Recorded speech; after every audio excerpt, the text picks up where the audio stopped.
Chapter 35. Will was checking the straps and ties that attached his equipment to Tug's saddle when he heard footsteps crunching the sand behind him. He turned to see Umar approaching, a worried look on his face. "There's something you ought to know before you leave," he said. It was 4 days after the race, a race that was already set to become part of the Bedouin verbal history. In that time, Will and Tug had been feted by the tribe and fussed over non-stop by Sialima. The cheerful, grinning foreigner and his amazing barrel-bodied horse had become popular figures in the camp. Hassan and Will had become good friends too.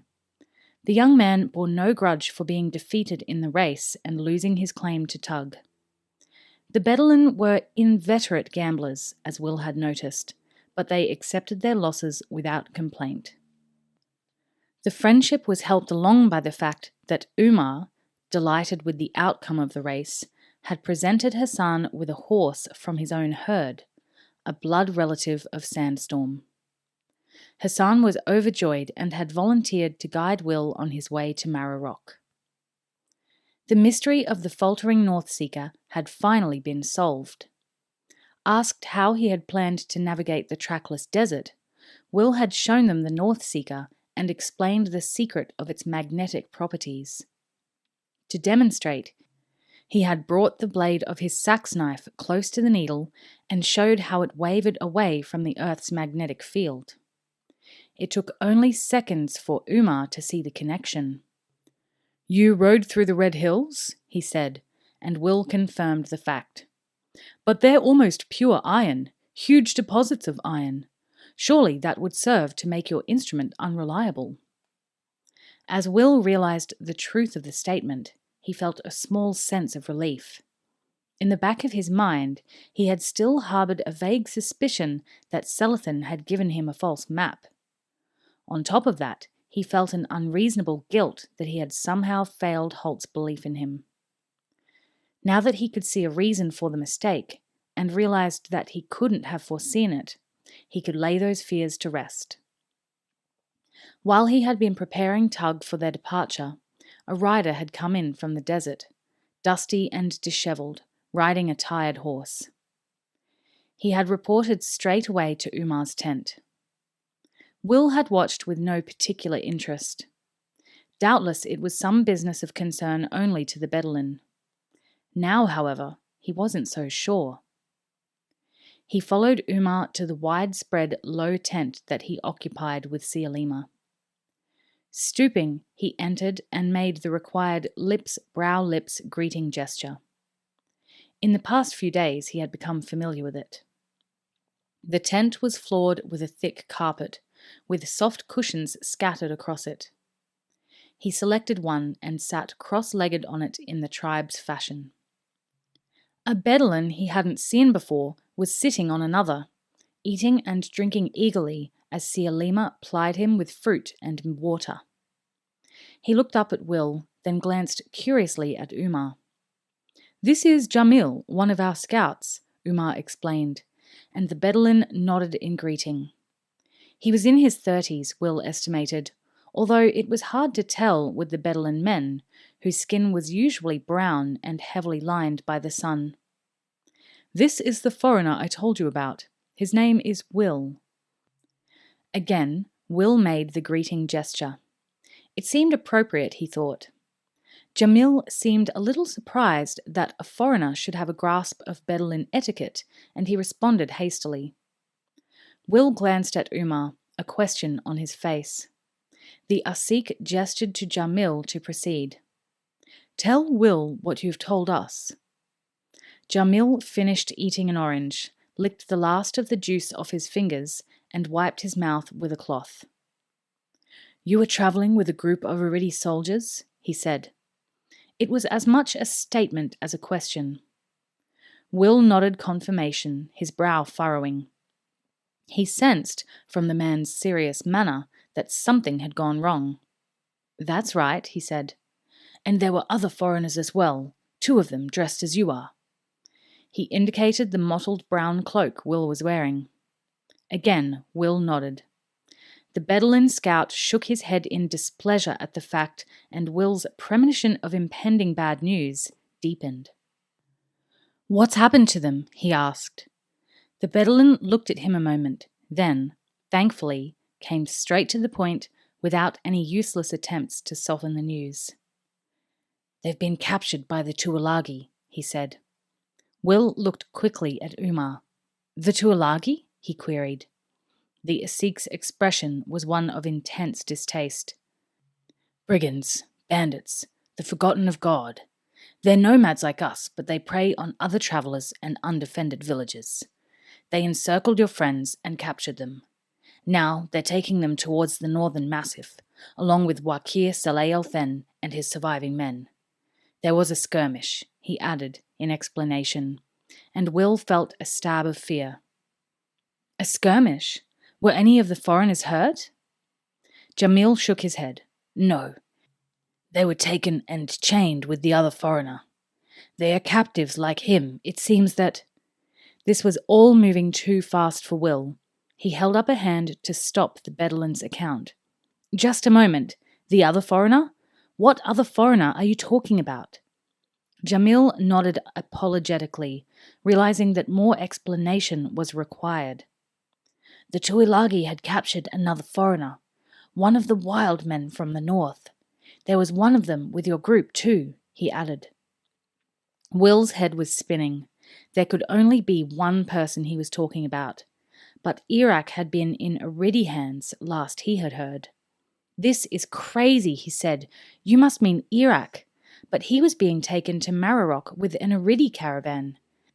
How has he suddenly turned up with these Tuolagi?" Jamil shrugged. Umar rubbed his nose thoughtfully. "Perhaps the Tuolagi attacked the caravan and captured the Northmen," he suggested. Will nodded to himself, thinking furiously. If that had been the case, Gillen and Holt would have been able to read the signs of the attack. Then they would have set out after the ambushes, with Selathan and his men in company. He shook his head to clear his thoughts. It didn't matter how it happened, he realized. The plain fact was that it had happened. He was surprised, however, that Holt and Gillen had been so careless as to allow the Tuolagi bandits to get wind of them. "Do you have any idea how the Tuolagi learned that my friends were tracking them?" he asked. This time, the Bedouin's eyes slid away in shame.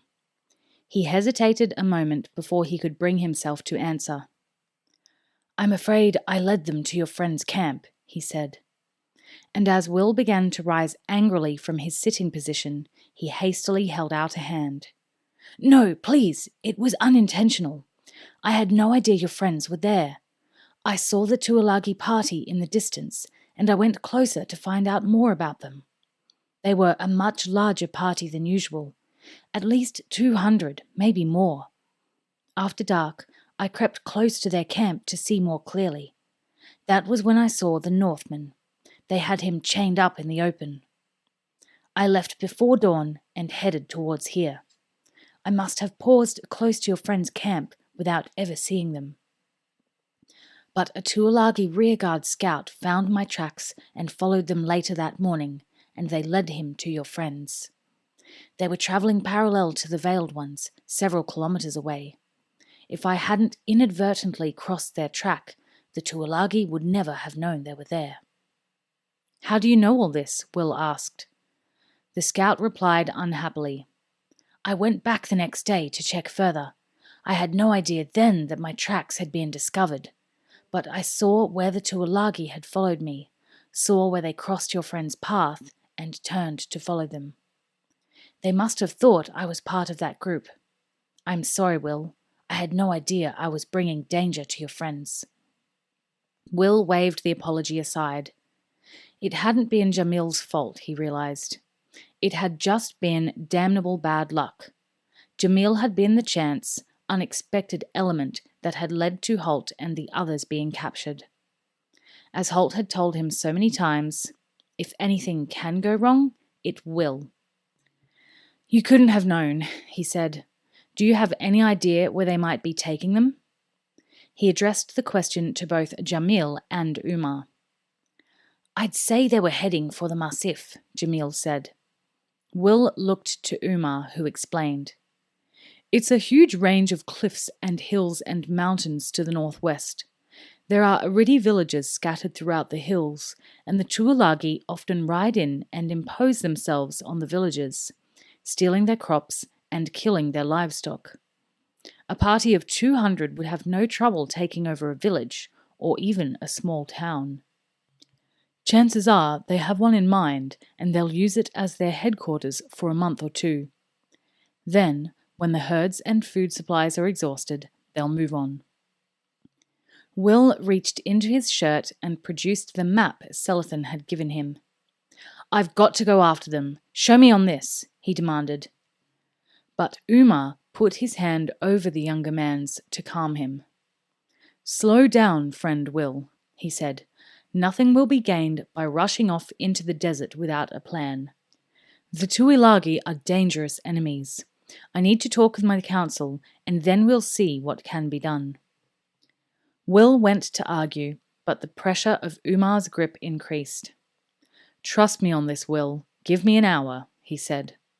Reluctantly, Will relaxed, folding the chart and returning it to its hiding place inside his shirt.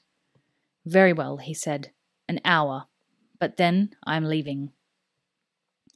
Will returned to where Tug waited patiently and loosened the saddle girths so the horse would be more comfortable.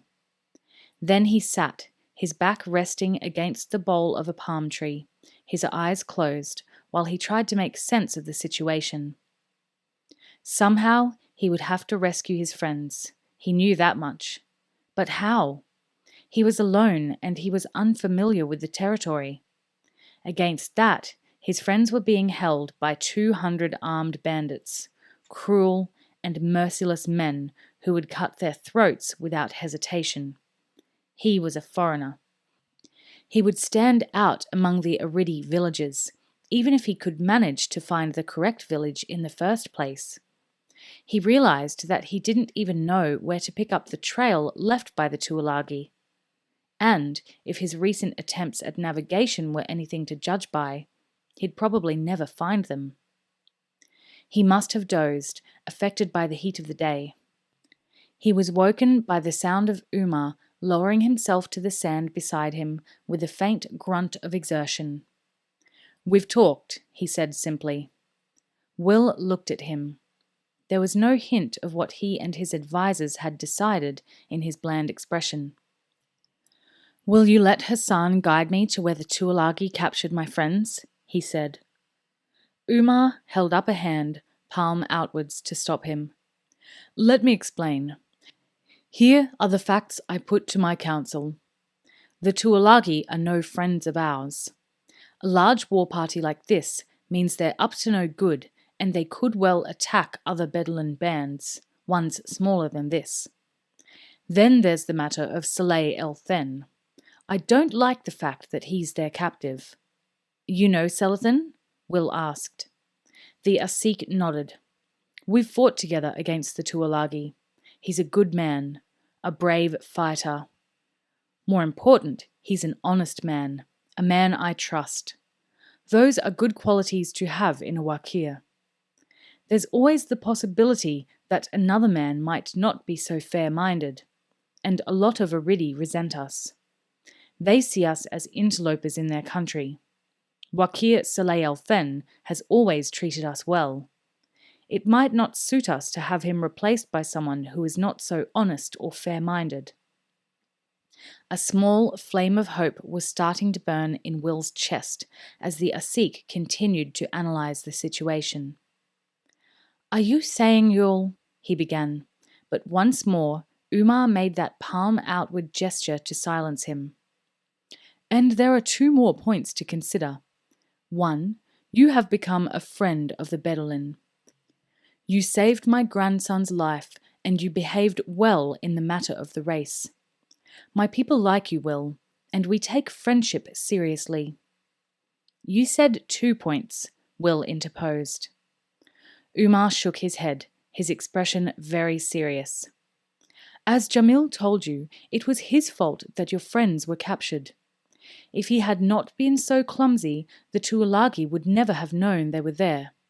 His fault, his failing, becomes the failing of the tribe as a whole.